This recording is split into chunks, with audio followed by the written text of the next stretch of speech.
So take a deep breath in and let go. Another deep breath in and let go. Another deep breath and let go. And so good morning again. If you don't know me already, I am Reverend Elisha Christopher. I'm the spiritual director here at the Center for Spiritual Living and also the founder of the Synthesis Fellowship. Yes, I personally like all the pronouns, but they is appropriate, he's appropriate, sometimes she. Call me what you will. My ancestors on my father's side come from Ireland and Scotland, and on my mother's side from Austria and Holland. So, this morning is actually the culmination of something that's been going on for quite some time. These folks on this side of the room over here are part of the Synthesis Chapter 4 class, and we just finished a very intense 2 days of being in, I wouldn't call it a retreat, perhaps an intensive, maybe an advance. We're not going to call these retreats in the future. There was no retreating whatsoever. Definitely moving forward. And the thing that I want to tell you before I invite some of these folks up here is that I began teaching this synthesis curriculum that came through me a number of years ago, and it's been coming through in slow little bits. But something happened in early 2020. I don't know if you remember what happened. But something happened in early 2020, and for me it became the opportunity to really allow everything that had been wanting to come through, that I didn't have time for, or that I was too distracted by, or I didn't think I was good enough for, or whatever the story was. And it started to come through in the stillness and the space from lockdown.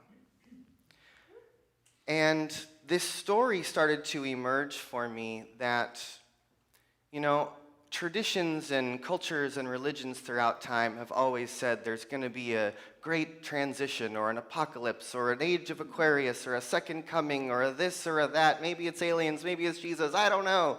But all the history has said there's going to come a point where things are going to start to change.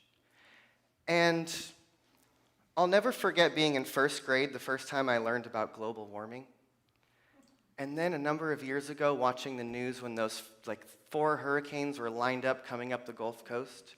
And I remember my first grade teacher saying, someday this is going to be a problem. And I remember sitting in a couple years ago looking at the TV going, oh, snap. Someday has arrived. Yes. Someday is here. And a myth is a story that is not necessarily factual, but always true. And the myth that I've been telling about this time is that we are all currently, collectively, humanity, planet Earth, stepping into the age of transition.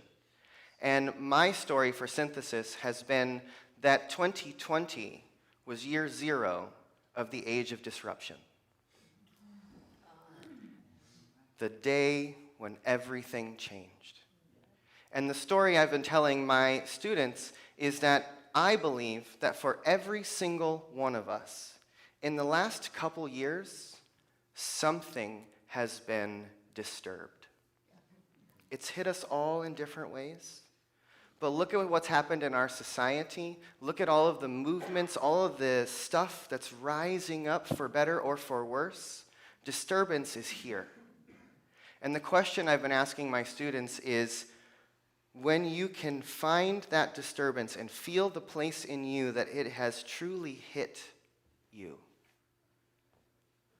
that is where your work is. And so in synthesis, I invite everyone to look at that disturbance and from that ask, what is the one most important thing that I could commit myself to working on? And then we spend the rest of our time bringing everything we do back to that project. We call it your project. But that project evolves over time. Sometimes it changes. But we expand that project to become a greater purpose. There's something that has happened in my life that I need to work on, but it's actually related to the greater story that we're all participating in. And so there's a deeper call for each one of us in those projects. And so the Chapter 4 group has been at this since 2020. This group has been with me since the very beginning. And we did a retreat this weekend where one of the things that we did was we spent some time sharing our stories of this process of finding the disruption, naming our project, and activating our purpose. And the thing that I believe, being that there's almost 8 billion of us now, if every single one of us could just name the one thing that's most important for us to work on, we could fix this situation like that. Right? Because if everyone finds their passion, 8 billion passions should cover every problem. Right? So what I want to do is I'm going to invite up my 5 storytellers. And we did a process this weekend of sharing some of our stories. And then we got to tell those stories back to each other. And so you're going to hear 5 of these stories of disruption to project to purpose. But the thing I'm going to tell you is that the people who are sharing the stories are not necessarily the persons the stories originally came from. Because part of the process has been taking your story and making it my story. And taking my story and making it your story. And in that story sharing, there's a weaving of connection that happens between us. And so we're going to hear these 5 stories that have been harvested from this collective group, and it's going to come through these 5 storytellers. And so where's the microphone? And so I invite everyone to just take a deep breath in, and just take this in. Well, my project was that my family has some land, and I was going to go live on the land and literally get the lay of the land. How does the water flow? What are the sun patterns? So that I can make this a viable home where it's not me taming the land, but living on the land, and the people that I'm going to invite to come enjoy that with me. In the process of doing that, I was also making social connections with the town that's nearby and living a pretty ordinary life when my sister was struck by a tram, severe brain injury, and disruption.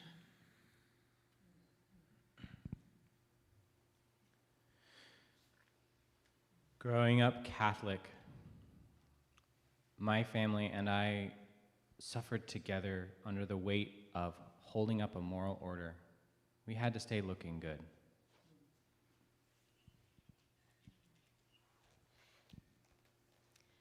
It's 2018, and I go to the doctor's office for a routine checkup. Little did I know I would get a diagnosis of Parkinson's. I was given a prescription bottle and asked to leave.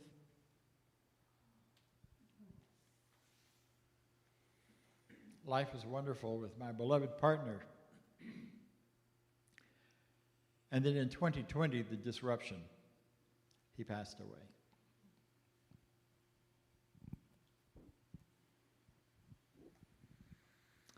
So in the midst of doing all of those things for the land, everything had to stop. And I went to Germany to tend to my sister and found out that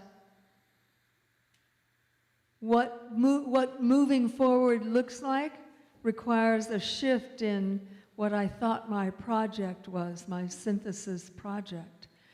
May or may not be about the land all by itself. It may be about tending to my sister and the land and the family circle that comes with all of that. So even though my family, though we taught each other to deny ourselves in order to live out our faith, our shared experience softened their hearts when I left. And I wandered spiritually for many years. I came through the doors of this center in 2000 and found Science of Mind. And for 20 years, I pursued saying yes to good, and saying yes to others in service. All the time knowing that I had growth waiting for me that I was ignoring. Every time it came up, I would dive back under and just say yes to service. When the pandemic hit, all of my excuses dropped away. Every security became an insecurity. So I joined Synthesis with a project of gaining compassion for Trump. What I found instead was compassion for myself. I found the ability to say no, to understand I was serving a higher good by speaking truth, even when it was difficult. And I can honestly say now, that disruption was a blessed disturbance.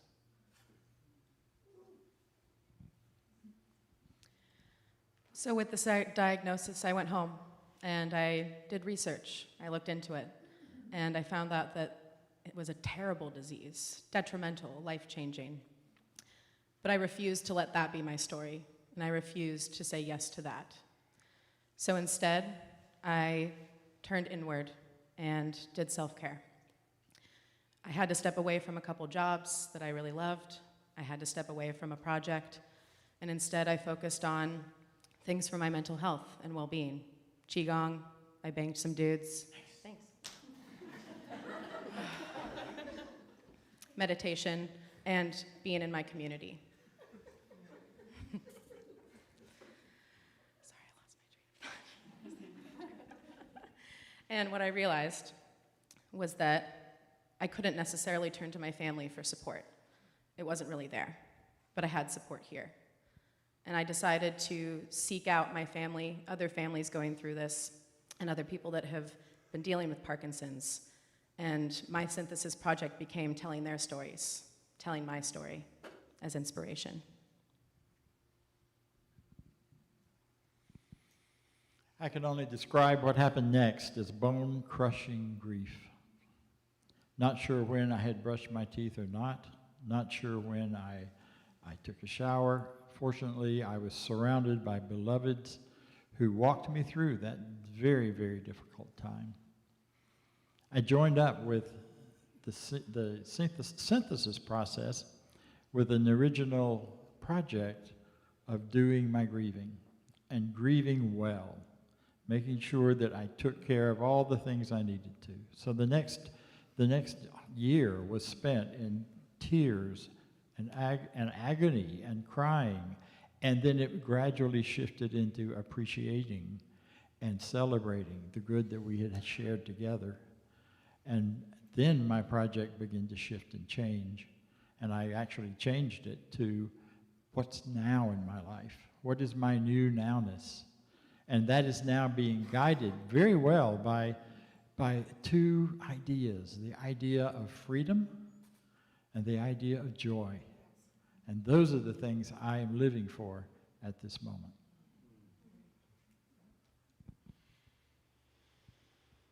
Within a short period of time, I lost my father, my sister, and my mom to cancer.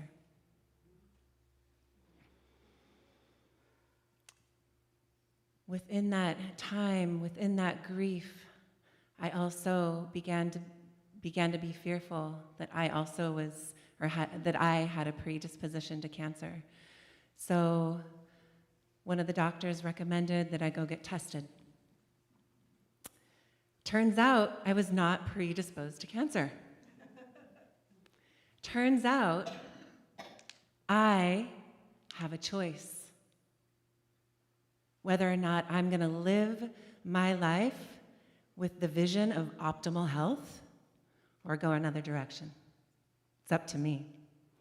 And so when I joined Rev Elisha's synthesis program, my project became my body, my health, my optimal health. And as I began to heal and feel well, more and more well, I realized how my and all of our individualized expressions of health are, or wellness or not wellness, is a reflection of the world around us, and that the world is actually really sick. This planet is really sick. And that we need to do our own work in order to inspire each other to become more optimally healthy and for the planet to thrive, so that we are all on this train towards thriving together and inspiring each other together.